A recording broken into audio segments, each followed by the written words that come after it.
नमस्कार दोस्तों, हमारे YouTube चैनल स्मार्ट प्रेप विधि में आपका स्वागत है। मेरा नाम विनायक त्रिपाठी है। आज के इस वीडियो में हम आपको बताने वाले हैं डायबिटीज़ के बारे में। अगर आप हमारे वीडियो पर नए हैं तो इस चैनल को भी सब्सक्राइब करें और इस वीडियो को लास्ट तक देखें। दोस्तों, ये वीडियो छोटा ही होने वाला है। आइए समझते हैं मधुमेह क्या है, डायबिटीज़ क्या है। दोस्तों, आज के इस सदी में ये मान लीजिए कि डायबिटीज़ इतनी भयंकर बीमारी बन के उभरी है। ये जैसे कोरोना चल रहा है या फिर एड्स है, कैंसर है, ये सब बीमारियां तो है ही, मतलब ये तो डायरेक्ट आती हैं। लेकिन मधुमेह अंदर अंदर पूरी आबादी को खाई जा रही है, अंदर अंदर पूरी आबादी को ख़त्म किए जा रही है।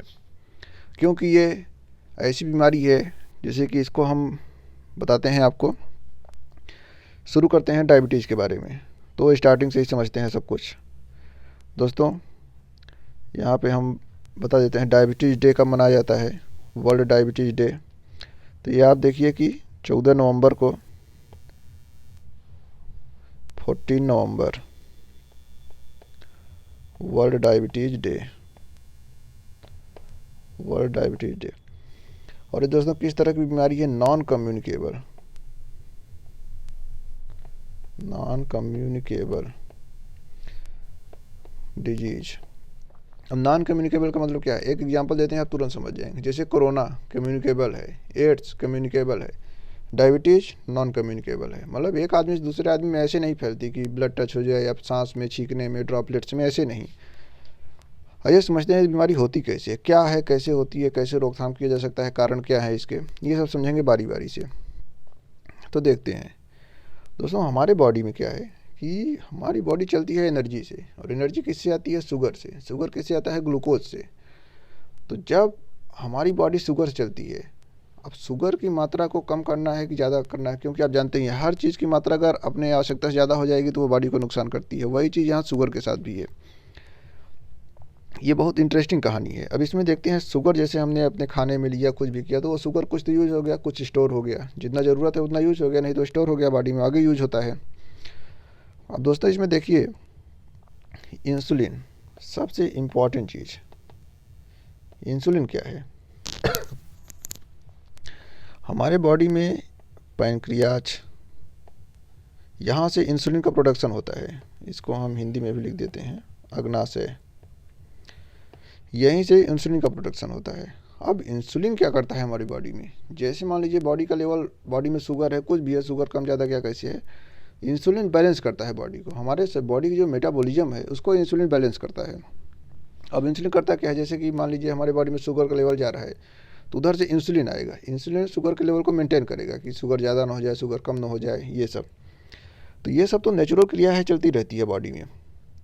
लेकिन एक टाइम ऐसा आता है दोस्तों, जब ये चीज़ें ख़राब होने लगती हैं, मतलब बॉडी हमारी डिसबैलेंस होने लगती है। किस तरीके से? दो तरीके से। डायबिटीज़ कितने तरीके से फैलता है? दो तरीके से। इसमें हम लिख देते हैं टू टाइप्स। टू टाइप्स है दोस्तों। इसमें क्या है? टाइप वन, टाइप वन में समझेंगे। टाइप वन का होता है जेनेटिक, होती है, आनुवंशिक होता है। जैसे आपके परिवार में, अपने माता पिता, आपके या फिर पीछे के जनरेशन में, पूर्वजों में डायबिटीज़ है, तो आपको डायबिटीज़ हो सकती है। तो एक है कि आनुवंशिक, जेनेटिक लिख देते हैं, आनुवंशिक। तो ये तो मान लीजिए हो जाएगी। लेकिन इसमें क्या है कि ऐसा नहीं है कि पता चलेगा कि मान लीजिए कि किसी को 40 साल 45 साल बाद हुआ तो आप जब आगे की जनरेशन आएगी तो उसमें डायबिटीज़ हो ही जाएगा। ये नहीं है। मतलब जेनेटिक का मतलब ये है कि आप मान लीजिए 18 साल के कम की उम्र है, या फिर बचपन में ही, या फिर किसी उम्र में आपको डायबिटीज़ हो सकता है। आप कई बार देखे होंगे बच्चों को डायबिटीज़ हो जाता है। तो बच्चों को डायबिटीज़ होने में टाइप वन डायबिटीज़ है, मतलब कि वो जेनेटिक है। हाँ, आजकल के ज़माने में ऐसा है कि बच्चे बहुत ज़्यादा अपना अनहेल्दी फूड या फास्ट फूड या फिर वर्कआउट, या फिर बच्चे बहुत ज़्यादा जल्दी मोटे हो जाते हैं, मोटापा आ जाता है, तो मतलब अनहेल्दी डाइट की वजह से आजकल डायबिटीज़ हो जाता है। लेकिन मोस्टली क्या होता है बच्चों में? जेनेटिक की वजह से होता है। अब समझते हैं टाइप टू क्या है। जो दोस्तों टाइप टू डायबिटीज़ है, वो होती है अपने वजह से, मतलब खुद के क्रियाकलापों से, खुद की वजह से। आदमी खुद को जब मारने में लग जाता है पूरी तरह से, तब टाइप टू डायबिटीज़ आती है।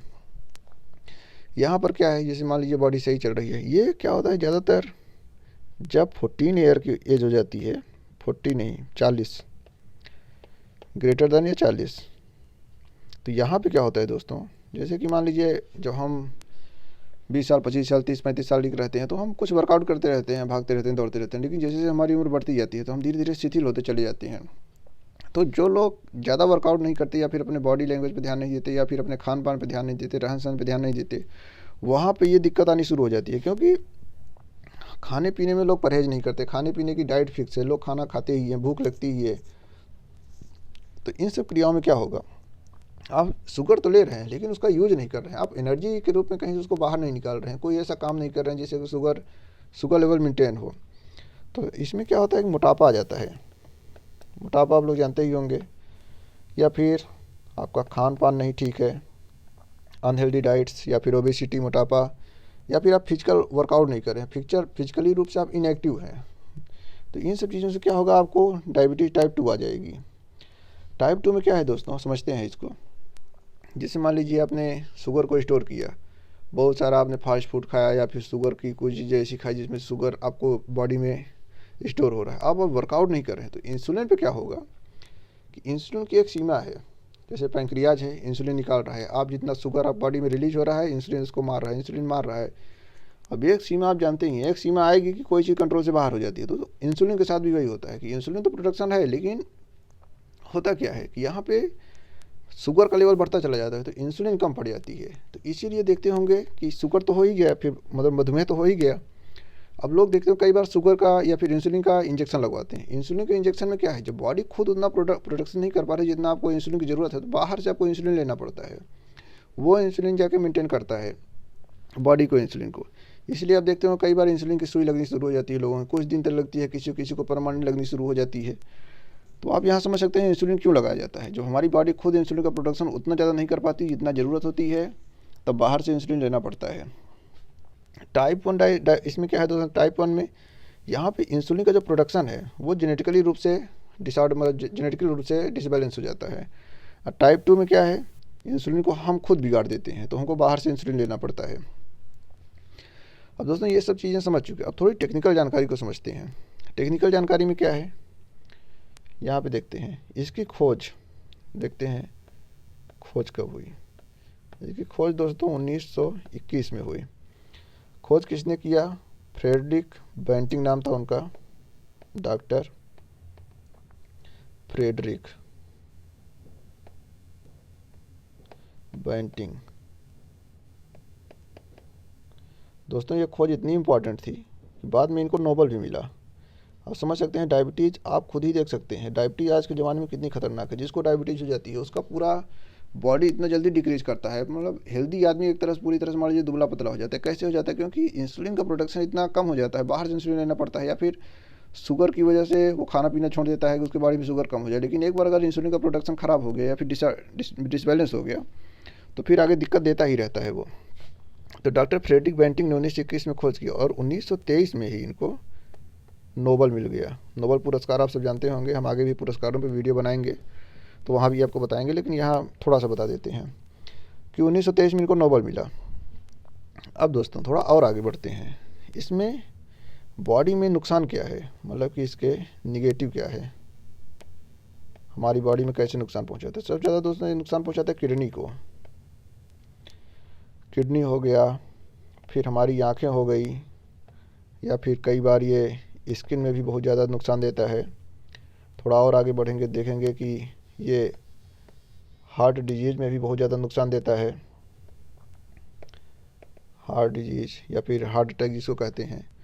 तो इन सब चीज़ों में तो ये नुकसान देता ही है।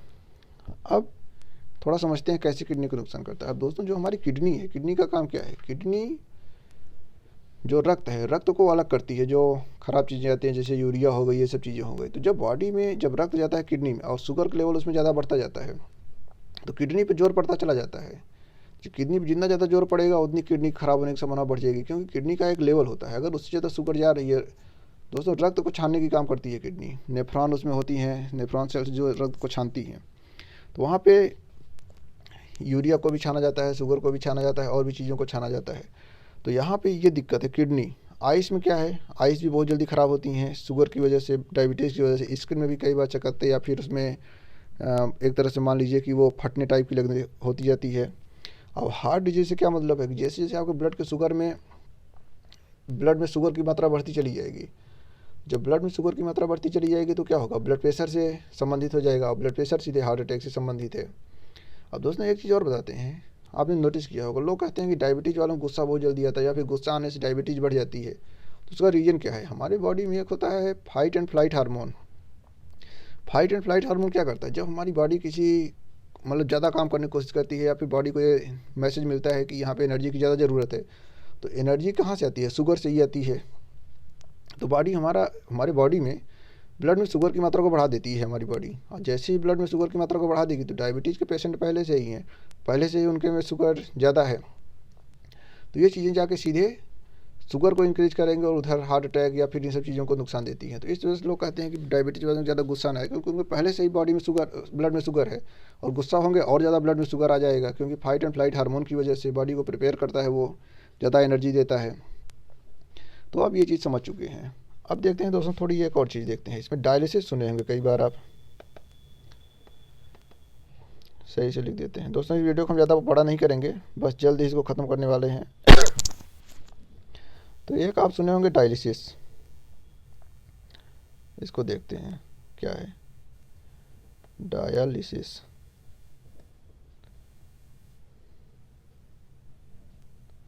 डायलिसिस यहाँ पे दोस्तों क्या है, इसको हम लिख देते हैं ठीक से, स्टाइलस थोड़ी काम नहीं कर रही है, तो यहाँ देखते हैं ये डायलिसिस है। ऐसे ही हम आपको बता देते हैं डायलिसिस में क्या है कि जब रक्त से किडनी से यूरिया को अलग किया जाता है, और यही काम हमारी बॉडी नहीं कर पाती है, तो उसके लिए क्या करते हैं, अलग से हम लगाते हैं डायलिसिस मशीन, लगाते हैं डायलिसिस करने के लिए। तो कई बार आप सुने होंगे लोगों को डायलिसिस करवाना पड़ता है। तो यही है, जब हमारी किडनी नहीं काम करती तो किडनी के एक सब्स्टिट्यूट के रूप में, एक अल्टरनेटिव के रूप में हम डायलिसिस की एक मशीन बनाया है, जिसमें से हम रक्त को छानते हैं, तो वो डायलिसिस हो गई दोस्तों। डायलिसिस एक बहुत ही, मान लीजिए कि बहुत अंतिम लेवल की क्रिया है, जब हमारी किडनी काम करना बंद कर देती है। फिर या तो आप किडनी ट्रांसप्लांट कराएं या फिर कुछ डायलिसिस को चलने दें, वो आपकी बॉडी पर डिपेंड है कितने दिन तक डायलिसिस को झेल पाएगी। आगे देखते हैं दोस्तों, अगर हमारी बॉडी में ग्लूकोज का लेवल ज़्यादा हो गया तो उसको हाइपरग्लाइसीमिया कहते हैं, ग्लूकोज का लेवल कम हो गया तो उसको हाइपोग्लाइसीमिया कहते हैं, ग्लूकोज एक तरह शुगर का लेवल कम हो गया तो उसको हाइपोग्लाइसीमिया कहते हैं, हाइपरग्लाइसीमिया जो है इसी को डायबिटीज़ कहते हैं। तो दोस्तों इस वीडियो को ज़्यादा बड़ा नहीं करेंगे, इसको यहीं पे ख़त्म करेंगे। अगर आप हमारे यूट्यूब चैनल पर नए हैं तो इसको भी सब्सक्राइब करें, वीडियो अच्छा लगा तो इसको लाइक करें, और जाते जाते घंटी के बटन को जरूर दबाएं, जिससे हम ऐसे ही इंटरेस्टिंग वीडियो जैसे ही अपलोड करें आपको तुरंत नोटिफिकेशन पहुँचे। धन्यवाद, जय हिंद।